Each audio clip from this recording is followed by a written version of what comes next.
Hello everyone, good morning. Today we are together to discuss on the topic for class 12 business studies chapter number 2 principles of management. Under this chapter in today's lesson we will learn about significance of principles of management and finally we will move towards the principles of scientific management. Now these principles of management is classified into two categories: principles of scientific management and principles of administrative management.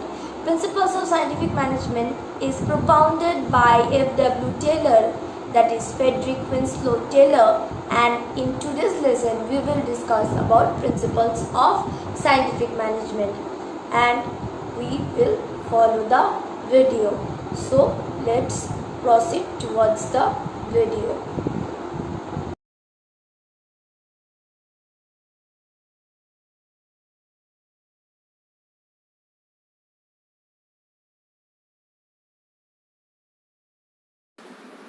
So to discuss about the significance of principles of management, there are 6 significances. For number 1, we have providing managers with useful insight into reality, and number 2, that is optimum utilization of resources and effective administration. Number 3, it is a scientific decision. Number 4, meeting changing environment requirements. Number 5, fulfilling social responsibility, and number 6, management training, education, etc. Now, how can the significance, that is providing managers with useful insights into reality, be classified? See, if the principles of management are followed, this will add knowledge, ability and understanding of managerial situation and circumstances. Managers can learn from their past mistakes and conserve time and solve the problems quickly, as management principles help them to work efficiently. So basically, principles of management equip the managers to foresee and forecast the cause and effect relationship of their decisions and their actions. As a result, wastage is reduced and a trial and error method is overcome. Effective administration necessities are achieved with managerial power due to the proper decision making, and thus this helps in optimum utilization of resources and effective administration.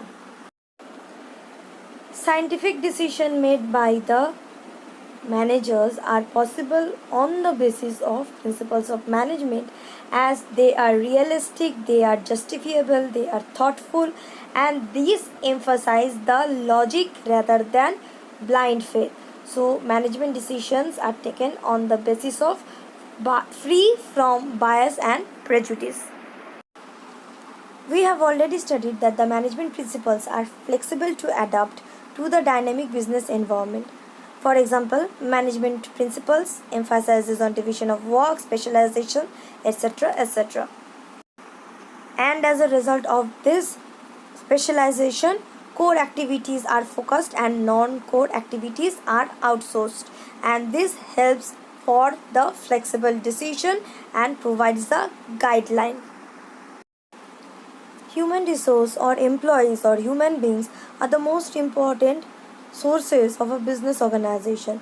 Management theory and management principles are a result of the demand of the employees or the workers, and the interpretation of these principles also assumes the change of the demand in human beings. See, you must be aware of the entrance of management studies, that is CAT, MAT, Common Aptitude Test, Management Aptitude Test. Now, why is this necessary? Because without the understanding of management principles, no one can deal with the management. Thus, these principles provide a groundwork for the development of management as a discipline, and these give rise to courses such as MBA, BPA, MHM, etc. etc. Nowadays, PGDBM is also available, that is postgraduate diploma in business management. At the beginning of the chapter, we have already studied that The management of principles was propounded by Frederick Winslow Taylor and Henry Fayol. And we will start with scientific management, which are framed by Frederick Winslow Taylor. Basically, Frederick Winslow Taylor, that is F.W. Taylor, was an American mechanical engineer who thought to improve the industrial efficiency, and he became an apprentice of mechanist, learns the factory conditions, and then gains an engineering degree. He thought that by scientifically analyzing the work, it would be possible to find one best way to do it, and he is most remembered by his time study and motion study. These studies are the scientific techniques which help him to frame the scientific principles of management. His scientific principles of management can be classified as science, not rule of thumb, harmony, not discord, cooperation, not individualism, and development of each and every person to his or her greatest efficiency and prosperity. For the first principles, Taylor said that being a scientific method, there should be only one best method to maximize the efficiency. The method can be developed only through study and analysis. No trial and error method should be adopted for analyzing the efficiency and finding out the best method. There should be traditional methods like work study and developing a standard method which should be followed throughout the organization. This will create optimum utilization of time, material, and reduction of wastage will be achieved, and the saving of human energy will be secured. Now, the second principles of scientific management states that there should be a link between the owners and the workers, and managers should serve as the link. Since the managers had the work done by the workers, it should not be difficult for a manager to appreciate that there always exists a kind of conflict, and this conflict should be removed by the managers, and he emphasized that there should be complete unity between the management and the workers.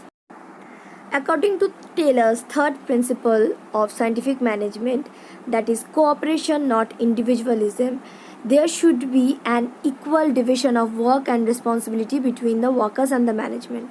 All day long, the management should work almost side by side with the workers, helping them and encouraging them and smoothing the way for them to achieve the goals.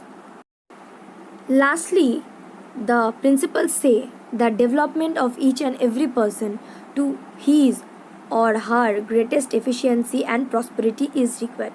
See, basically efficiency depends on a large extent to the personal competencies. So workers training is the essential and the best method to develop as a consequence of scientific approach. Taylor said about the efficiency that it could be built in the right process, from the process of employee selection to the process of training and development. Efficient employees would produce more, earn more. They will ensure greatest efficiency and prosperity for both the organization as well as themselves equally.